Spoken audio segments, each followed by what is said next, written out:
वसुदेव सुतं देवं कंसचाणूरमर्दनं देवकी परमानंदं कृष्णं वंदे जगद्गुरुं। धर्म मीमांसा चैनल के श्रोताओं, दर्शकों, गुणियों, सनातन धर्मावलंबियों, सबका आपके इस उत्तम चैनल पर स्वागत करता हूं, अभिनंदन करता हूं। मैं डॉक्टर शैलेंद्र कुमार। मैं सबसे पहले आपको बताऊं कि कम से कम 10 दिन मैं अनुपस्थित था, जिसका मुझे खेद है। लेकिन अच्छी बात यह है कि मैं दिवाली मनाने अपने गांव चला गया था, तो परम आनंद में था, अपने लोगों से जुड़ा हुआ, अपनी जड़ों से जुड़ा हुआ, और बड़ा अच्छा लगा। और उसके बाद अब मैं आपके सम्मुख उपस्थित हो गया। इस बीच में मैं हृदय से आप लोगों के प्रति आभार व्यक्त करता हूं, आपको धन्यवाद देता हूं, साधुवाद करता हूं। कारण यह है कि निरंतर आप लोगों ने अपना स्नेह हमारे ऊपर बनाए रखा है। आदरणीय पंकज जी और आदरणीय कुसुमलता दीदी जी, दोनों की वार्ताओं पर जो दर्शकों की संख्या है वो निरंतर बढ़ती जा रही है। हमारा जो सब्सक्राइबर बेस है वो बड़ा होता जा रहा है, और मुझे आशा है कि शीघ्र ही हमारी संख्या और बढ़ेगी। आपके इस प्रेम अनुराग से हमारा मनोबल बढ़ता है और आगे और उत्तम करने का जो मन है वो सुदृढ़ होता है। तो इसी बिंदु पर आज का जो विषय है वो बहुत ही महत्वपूर्ण है सनातन धर्म की दृष्टि से, क्योंकि आप सबको ज्ञात है कि दुनिया में एक देश है कनाडा, अमेरिका के उत्तर में। जनसंख्या की दृष्टि से वो बहुत ही छोटा देश है। आप समझिए, एक हरियाणा ले लीजिए, एक दिल्ली ले लीजिए, इस टाइप का, या पंजाब, उतना बड़ा ये देश है। लेकिन देखन में छोटन लगे, घाव करे गंभीर। उस कनाडा में अभी 2 दिन पूर्व 2 शहरों में, एक का नाम है ब्रैम्पटन, दूसरे का नाम है सरे, दोनों शहरों में हिंदू मंदिरों पर खालिस्तानियों ने आक्रमण किया। कुछ तोड़फोड़ की गई, और जो हिंदू समुदाय के लोग वहां थे वे सभी के सभी निशस्त्र थे, निहत्थे थे। उनको इन्होंने लाठियों से पीटा। दुर्भाग्य यह रहा कि पुलिस आई और पुलिस ने खालिस्तानियों को नहीं रोका, खालिस्तानियों को नहीं पीटा, पुलिस ने हिंदुओं को रोका और हिंदुओं को ही पीटना शुरू कर दिया। और उसमें आपने देखा होगा कि सर्वत्र एक वीडियो चल रहा है। एक बच्चा है, संभवतः 18 वर्ष से कम आयु का। उस बच्चे को लिटाकर उसकी गर्दन पर कम से कम 3 मुस्टंडे जो पुलिस वाले हैं उन्होंने अपने हाथों से उसको दबाया हुआ है। ये दृश्य दिखता है। और फिर उसे गिरफ्तार भी किया। अब आप एक पल के लिए सोचिए उस देश का हाल, कि वह देश इतना हिंदू विरोधी कैसे हो गया। तो बड़े दुख की बात है, अपने को विकसित समृद्ध राष्ट्र कहने वाले कनाडा का आज हाल यह है कि कुछ हजार या 1-2 लाख कह लीजिए, कुछ होंगे, लाख कहना भी कठिन है, लेकिन कुछ जो खालिस्तानी हैं उनके आगे कनाडा ने घुटने टेक दिए और पूरी की पूरी वहां की जो वर्तमान सरकार है वह हिंदुओं के विरोध में खड़ी हो गई। ये बड़ा दुखद है कनाडा के लिए। वैसे इतिहास हमें यह बताता है कि हिंदू विरोध या भारत विरोध कनाडा में लगभग 3-4 दशकों से। एक हमारा विमान था कनिष्क, जिसको कनाडा में रहने वाले खालिस्तानियों ने ही उसको एयर क्रैश करा दिया था और उसमें सैकड़ों लोग मारे गए थे। उसकी आज तक ठीक से जांच तक नहीं करवाई कनाडा की सरकार ने। और संभवतः ये जो दुर्घटना घटी थी उस समय आज का जो ट्रूडो है उसका बाप प्रधानमंत्री था। तो ये जो ट्रूडो है, ये आप समझिए कि भारत विरोधी परिवार से आता है।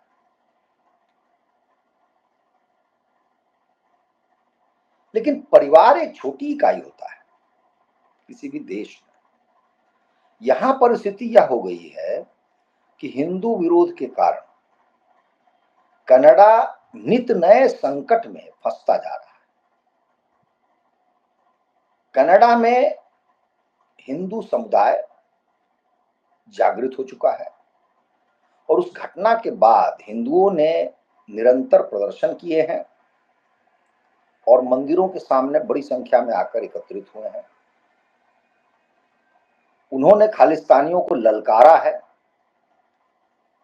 और ये पूरा का पूरा घटनाक्रम देखकर किसी भी हिंदू का गर्व से माथा ऊंचा होता है कि हमारे हिंदू भाइयों ने, बहनों ने भी, माताओं ने भी, सबने वीरता का परिचय दिया है। जो हिंदू सभा मंदिर है ब्रैम्पटन में, उसके पुजारी ने तो मंच पर आकर जिस प्रकार का ओजस्वी भाषण दिया है, वीर रस का भाषण दिया है, लोगों में वीरता जागृत की है, वह तो बहुत सराहनीय है, बहुत सराहनीय। को घटना घटी और उसकी त्वरित प्रतिक्रिया हुई। ये कई बार हमारे भारत में ऐसा नहीं होता है।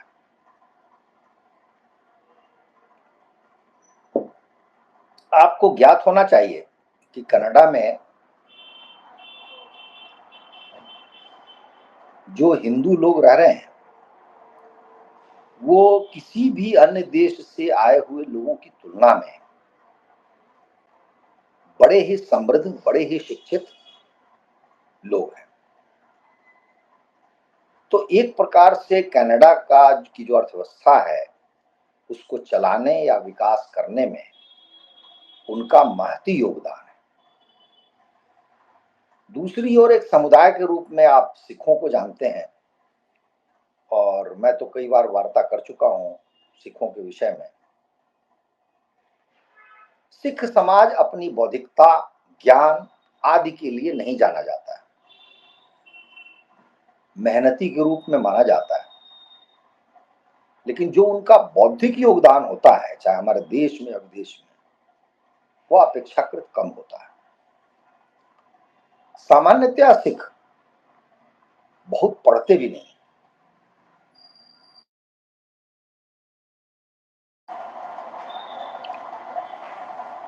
ऐसे में सिख के पक्ष में प्रधानमंत्री ट्रूडो का जाना और हिंदुओं का विरोध करना ट्रूडो मात्र के लिए नहीं बल्कि कनाडा के लिए अपने पैर पर कुल्हाड़ी दे मारना है। अब मैं आपको संक्षेप में बताता हूं कि भविष्य क्या होगा और कनाडा के लिए बहुत कहिए कि दुर्दिन आने वाले हैं। कुछ आंकड़े मैं आपके सामने रखना चाहता हूं। देखिए, वैसे तो कहते हैं कि वहाँ जो रहने वाले लोग हैं भारत के, उनमें ठीक-ठाक संख्या है भारतीयों की, लगभग 18 लाख कहते हैं। और उनके अलावा एक मतलब 10 लाख लोग और हैं, जो कनाडा के नागरिक तो नहीं हैं, लेकिन वो अप्रवासी हैं, नॉन रेजिडेंट इंडियन है, एनआरआई। तो एक छोटे से देश में करीब 30 लाख लोग भारत से हैं, तो वो बहुत बड़ी संख्या बन जाती है कनाडा जैसे छोटे से देश के लिए। अभी यूएस में जो चुनाव हो रहे हैं, आप ध्यान से देखें तो इतने बड़े यूएस में 30-40 लाख भारतीय ही हैं, लेकिन उनका महत्व इस बात में है कि वो बहुत ही शिक्षित हैं, बहुत पैसे वाले हैं और सर्वत्र उनका नाम है, बहुत वोकल हैं, बोलते भी हैं। तो भले ही वो 40 लाख हों, लेकिन उनकी उपस्थिति महसूस की जाती है। तो उसकी तुलना में तो कनाडा में और भी इनकी उपस्थिति महसूस की जाती होगी। तो अब जो ये हिंदू समाज है या भारत विरोध है, उससे भारत सरकार अब तो लंबे समय से सजग और सचेत हो गई। तो पहला झटका तो खालिस्तानियों को लग चुका है और वो निरंतर लगता रहेगा। वो यह है कि उनको भारत आने का वीजा नहीं मिलेगा। उनमें से अधिकतर लोगों की जो संपत्ति है भारत में, उस संपत्ति भी अब सरकार ले लेगी, सरकार छीन लेगी, जब्त कर लेगी। तो उनका भारत से संपर्क टूट जाएगा।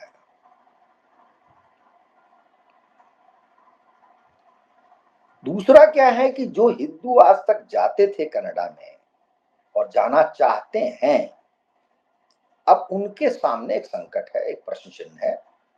वो अब वहां नहीं जाएंगे, किसी और देश में चले जाएंगे, लेकिन वहां नहीं जाएंगे। तो ये जो हमारा बौद्धिक संपर्क है या व्यापारिक संपर्क है या आर्थिक संपर्क है, उसको बड़ा भीषण झटका लगेगा कनाडा की अर्थव्यवस्था। तीसरा और बहुत महत्वपूर्ण आर्थिक रूप से वो यह है कि कनाडा के विभिन्न विश्वविद्यालयों में भारत के 2,30,000 छात्र आज पढ़ रहे हैं। 2,30,000 छात्र में आप कम से कम 1 करोड़ रुपया गुना कर दीजिए, क्योंकि जो भी बच्चा वहां जाएगा पढ़ने, यदि वो ग्रेजुएशन करेगा या पोस्ट ग्रेजुएशन करेगा, तो आप अनुमान से लगा लीजिए कि वहां की फीस और वो रहने खाने सबका, तो इतना पैसा आपको लग जाएगा।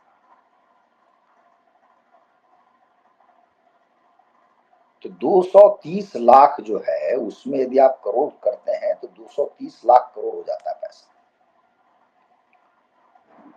तो यदि करोड़ नहीं तो 50 लाख ही लगा लीजिए, हो सकता है बहुत को बच्चों को स्कॉलरशिप मिल जाती होगी या और कुछ सुविधा मिल जाती होगी। तो जैसे करके भी आप जोड़ें तो ये बहुत बड़ी रकम है, बहुत बड़ी मुद्रा है। ये मुद्रा की विपुल राशि है जो भारत से कनाडा जाती है। अब धीरे धीरे इस पर लगाम लग जाएगी, धीरे धीरे इसकी गति धीमी पड़ेगी और एक समय आ सकता है जब भारत से छात्र बिल्कुल भी वहां न जाए। इसकी चोट कनाडा की अर्थव्यवस्था नहीं सह पाएगी, क्योंकि आप ये मानिए कि आने वाले समय में अचानक 2,30,000 जो अभी हैं वो तो पढ़ के निकल जाएंगे, लेकिन उनकी जगह लोग नहीं आएंगे, तो वो 2,30,000 कनाडा कहां से मंगवाएगा। और वैसे भी कनाडा की छवि खराब हो रही है। तो ऐसा नहीं कि भारत नहीं भेजना चाहता है तो दूसरे देश भेजना चाहेंगे, वे सब भी बचेंगे। चौथा जो महत्वपूर्ण बिंदु है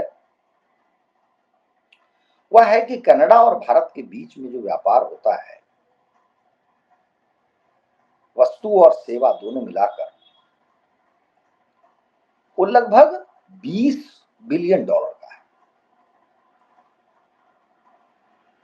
कनाडा की अर्थव्यवस्था के हिसाब से यह रकम बहुत छोटी नहीं।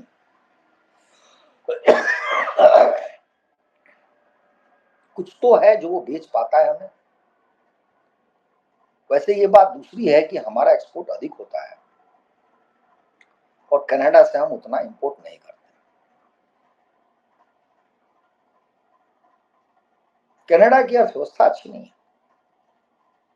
ऐसे में यदि थोड़ा बहुत भी व्यापार से योगदान हो रहा है तो उस पर यदि उसमें कमी आती है तो ये कनाडा के लिए एक अलग झटका होगा। अब इन बिंदुओं को यदि 1 मिनट के लिए आप परे हटा दें तो कनाडा की जो हानि है वो दूरगामी है। वो यह है कि उसकी अब एक ऐसी छवि बन गई है कि वह आतंकियों का आश्रय स्थल है, आतंकियों की शरण स्थली है। आतंकी वहीं सुरक्षित अपने आप को महसूस करते हैं। अब ये विडंबनापूर्ण स्थिति है। सामान्य लोग भयभीत हैं, हिंदू भयभीत है, आतंकी सुरक्षित है।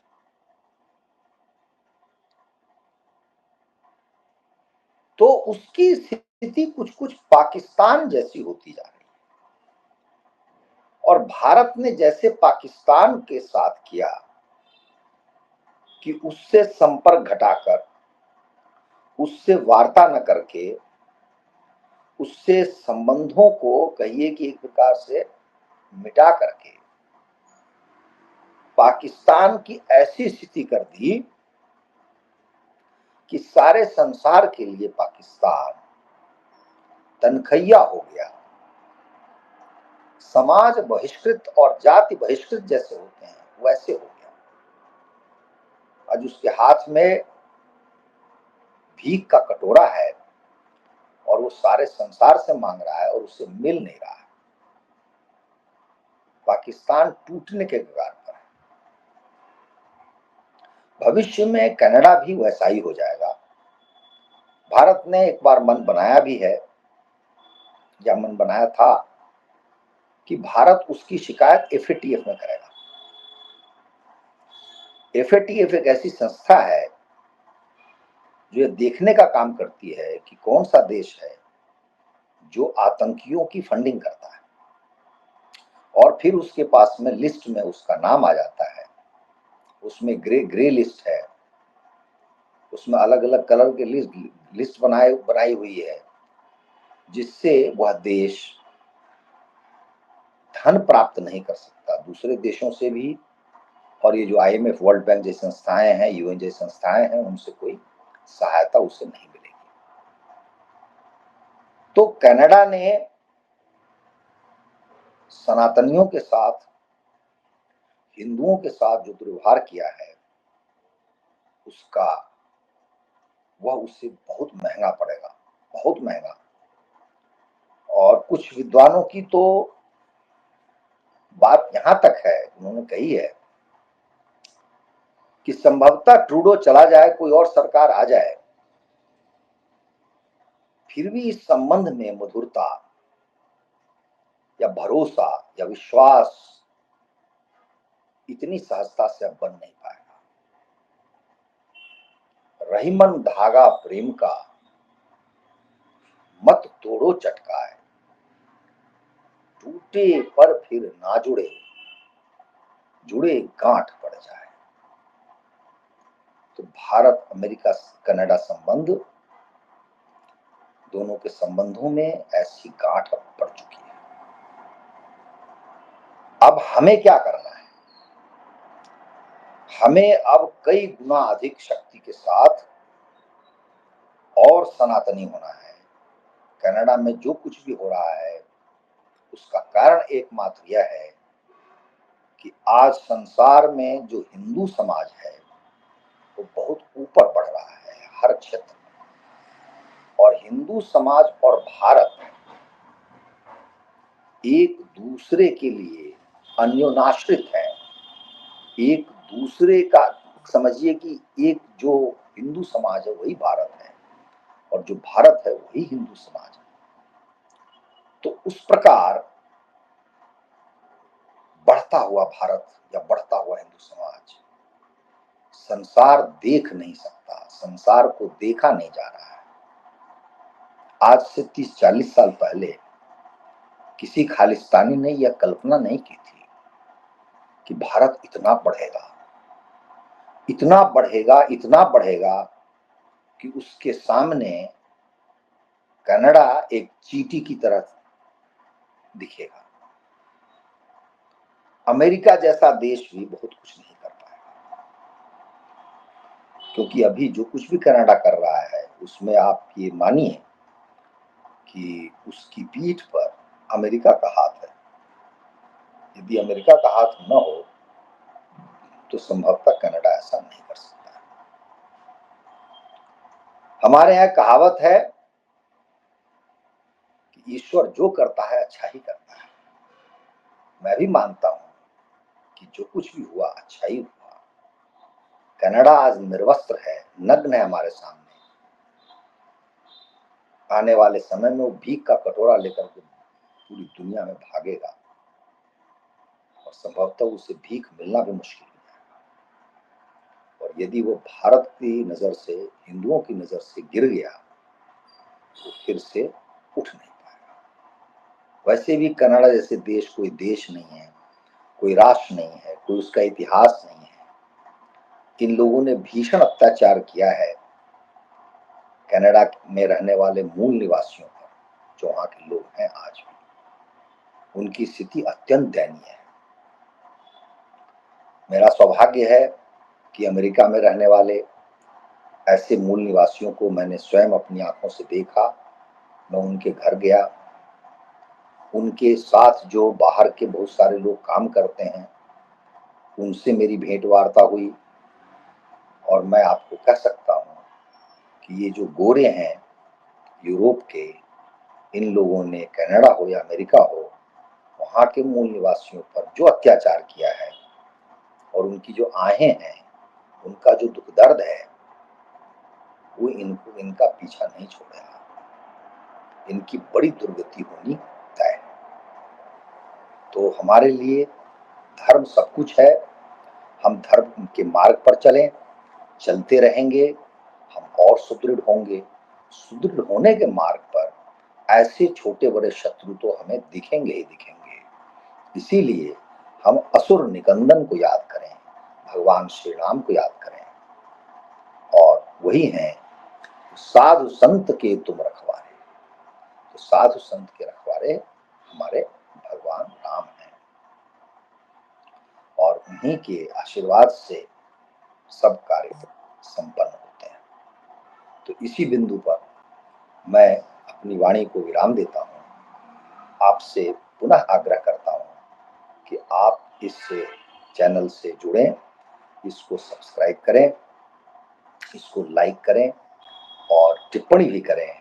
टिप्पणी में यह भी बताएं कि कौन कौन से विषय हैं जिन पे हमें वार्ता करनी चाहिए। तो चाहे मैं, चाहे आदरणीय पंकज जी, आदरणीय दीदी, हम सब इन विषयों पर विचार करेंगे और फिर आपके सम्मुख वार्ता के लिए उपस्थित होंगे। जय श्री राम।